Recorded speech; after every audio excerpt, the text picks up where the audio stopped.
Gabia na nyamata Bambia. Bambia. Gabon. Gabon. Gabon et Bambia. Gabon. Gabon. Gabon et Bambia. Gabon et Bambia. Gabon et Bambia. Gabon et Bambia. Bonjour. Chaque numéro de cette émission est un argument de taille pour croire en la force du patrimoine écotouristique du Gabon. Patrimoine unique et hautement distingué d'autres pays d'Afrique. Nous avons pris l'engagement de prouver que le Gabon est une destination authentique. Ainsi, pour ce troisième numéro, nous amenons à la découverte d'une ressource extraordinaire. C'est donc une trouvaille qui conduit à des observations diverses sur le plan biologique, écologique, spéléologique et bien sûr sur le plan touristique. Chérie? Salut, Salut, ça va? Ça va. On dit quoi? Bah ça va, t'es où depuis? Le crocodile orange, tu connais? Bah oui, justement. Allons à la rencontre de Monsieur Olivier Testa, le spéléologue qui a vu de ses propres yeux des crocodiles oranges au cours de ses balades souterraines dans la province de l'Ogooué-Maritime. C'est ici, au Gabon, et nulle part ailleurs. On y va.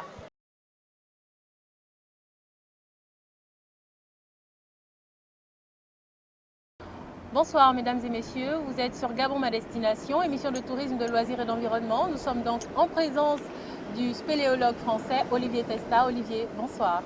Bonsoir Cheryl. Voilà. Bonsoir Olivier. Bonsoir Bréal. Santé. Santé.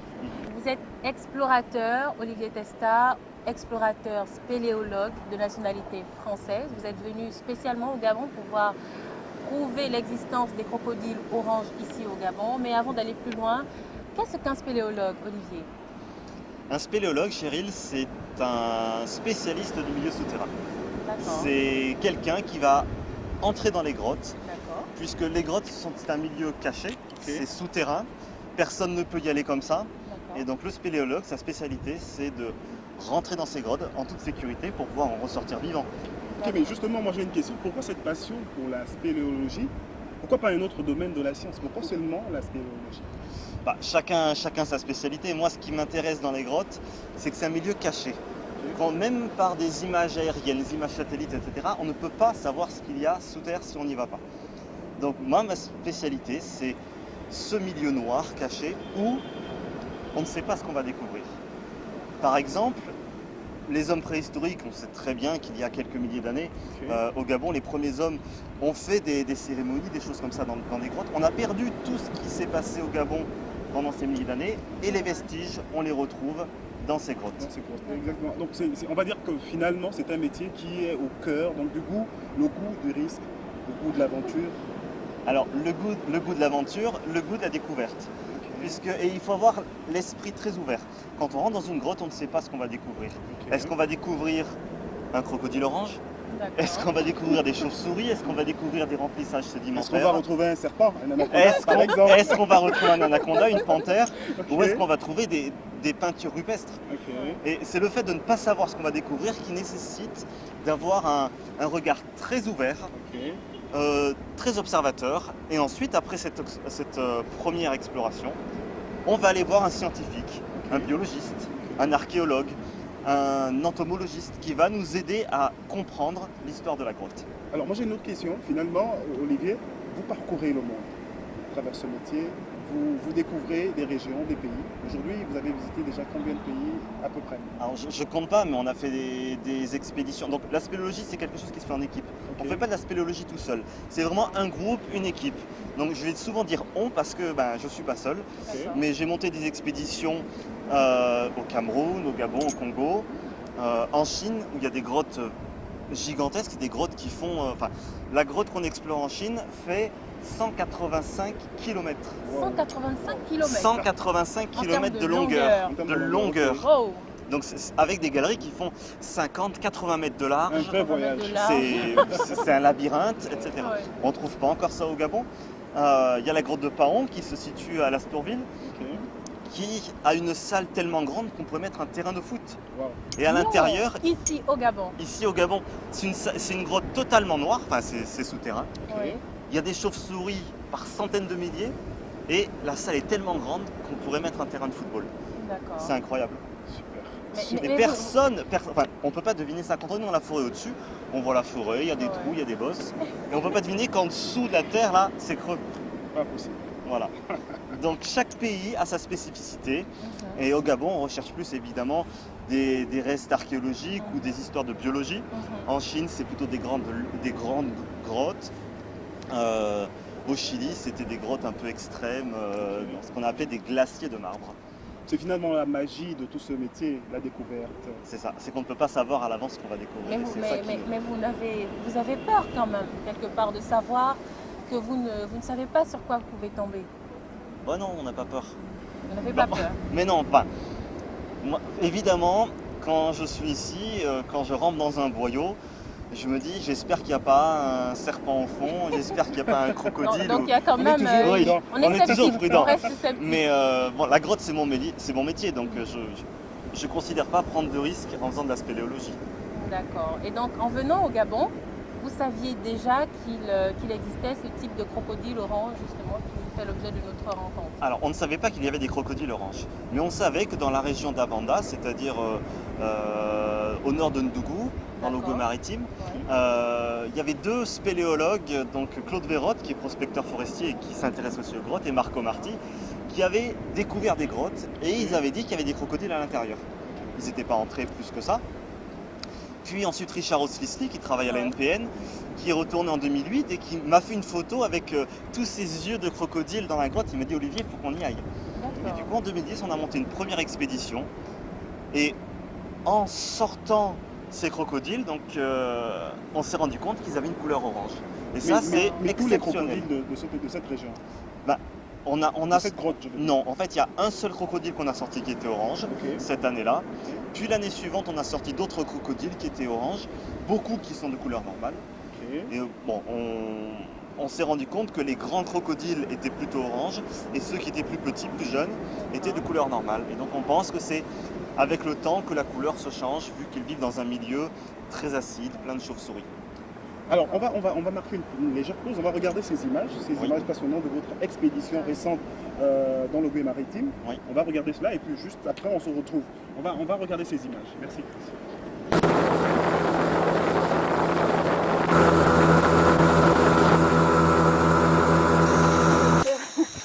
Me passe quelque part?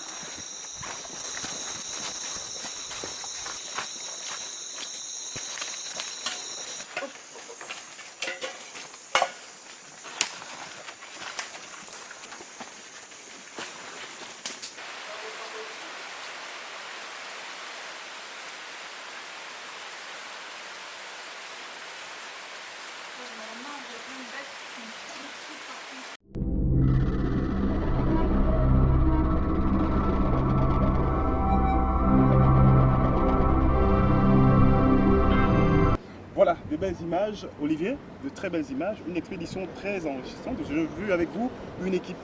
Il y a plusieurs personnes qui travaillent avec vous, vous l'avez dit. Exactement, chacun a son rôle. Ok.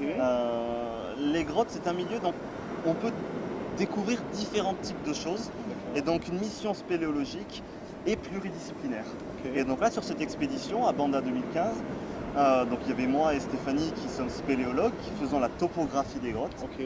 exploration de nouvelles grottes. Et donc là, cette expédition a été une réussite puisqu'on a découvert une nouvelle grotte grande avec plein de chauves-souris. Super. D'accord. Super.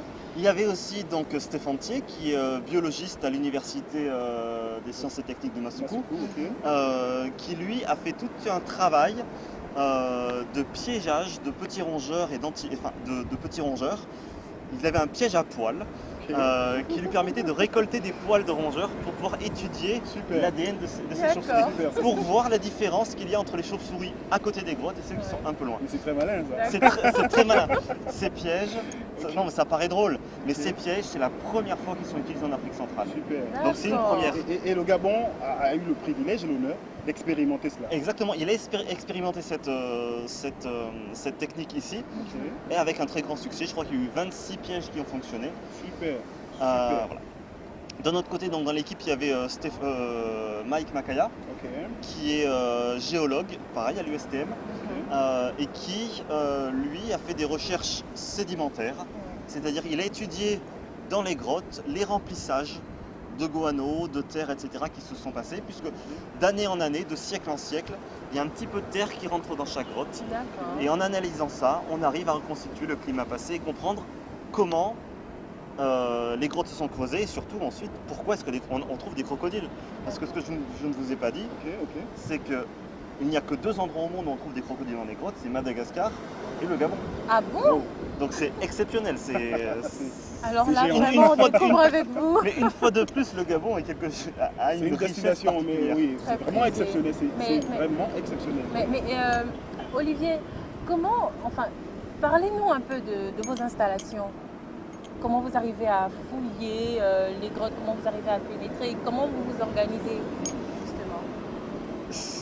Aller dans ces grottes, c'est toute une aventure puisque il n'y a pas de route pour aller là-bas. D'accord. Donc la première étape consiste à prendre une pirogue. On prend une pirogue qui va donc de Port-Gentil jusqu'à Omboué. Puis on remonte le Berne-en-Vase jusqu'à Ndougou.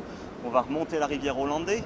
Et là, on va arriver dans le campement forestier de FTC qui nous a accueillis avec hospitalité. D'accord.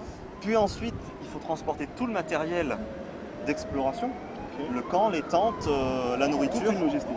pour une semaine jusqu'au camp. Et donc la piste qui était désaffectée, la voiture ne pouvait pas passer. Donc on a tout porté à dos d'homme, D'accord. on a installé le camp. Et puis ensuite, on a tout notre équipement scientifique, c'est-à-dire moi en tant que spéléologue, tout ce qui est cordes, baudriers, des sangles pour pouvoir descendre dans ces grottes. Parce que c'est des grottes qui ne sont accessibles qu'avec des cordes. Waouh. Ce sont des puits, et donc on accroche une corde en haut et on descend avec ce qu'on appelle des descendeurs, des baudriers, etc. dans ces On grottes. voit que c'est pas simple, c'est pas simple. Non, c'est pas du tout simple.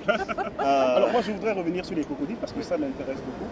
Alors du point de vue scientifique, Olivier, comment peut-on expliquer la couleur de ces animaux, de ces crocodiles? Donc on a une hypothèse qui n'est pas encore confirmée et on va essayer de faire des analyses pour comprendre ça, mais on suppose que ces crocodiles vivent dans le guano de chauve-souris, donc c'est les crottes de chauve-souris, en permanence, dans le noir. Et tous ces facteurs font que la peau est attaquée par l'acidité du milieu. Et donc cette peau se transforme légèrement.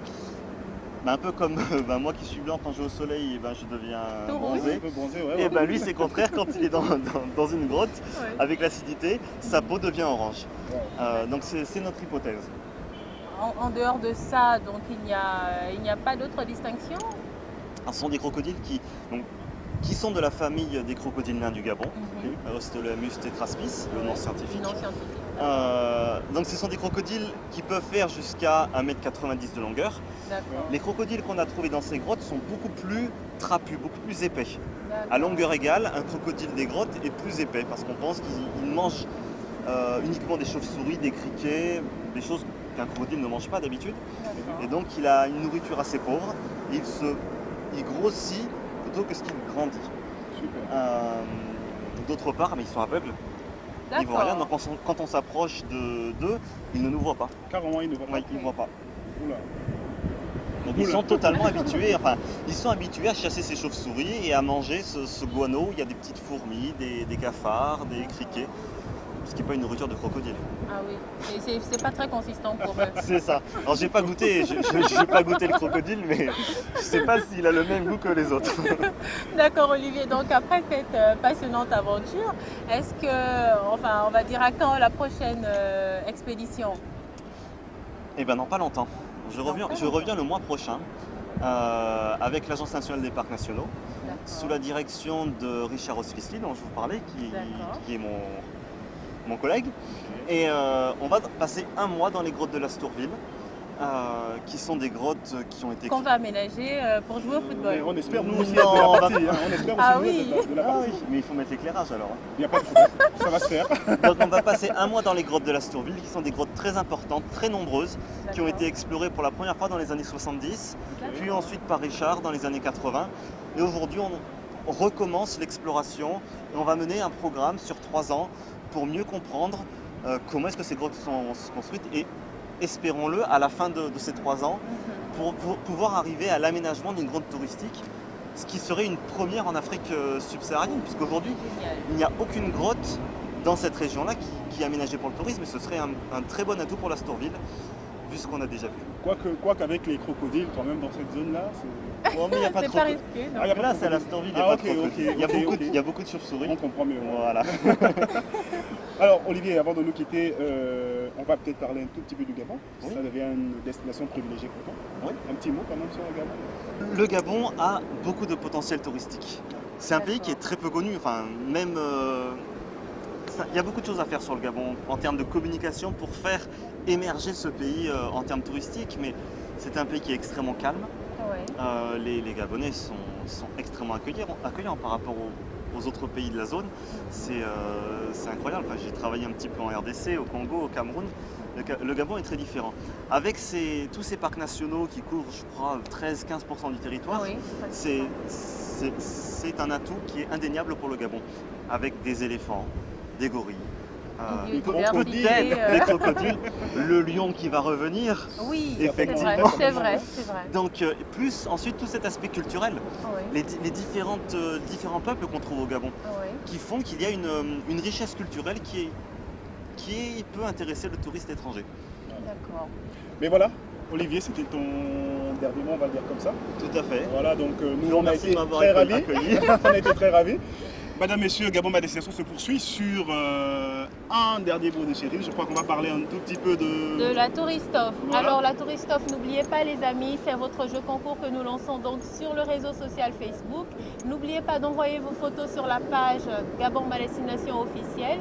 Une photo qui répond donc à un thème bien précis.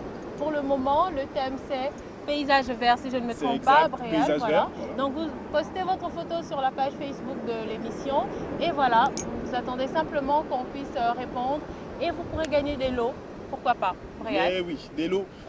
Il y a aussi des lots à gagner pour le Quiz Tour. C'est votre jeu concours. Un jeu concours qui consiste simplement à répondre à un ensemble de questions qu'on aura postées sur notre page Facebook ou dans le cadre de l'émission. Vous répondez à ces questions exactement, correctement. Vous aurez à gagner des lots. Mesdames, Messieurs, Gabon Ma Destination se referme pour ce numéro. À très bientôt. Ciao, bye bye. Ciao. Au revoir.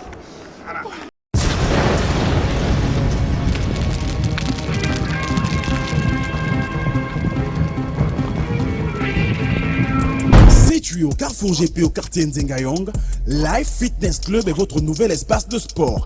Step aérobic, taekwondo, boxe thaï, breaking, zumba salsa, sauna, hammam, massage.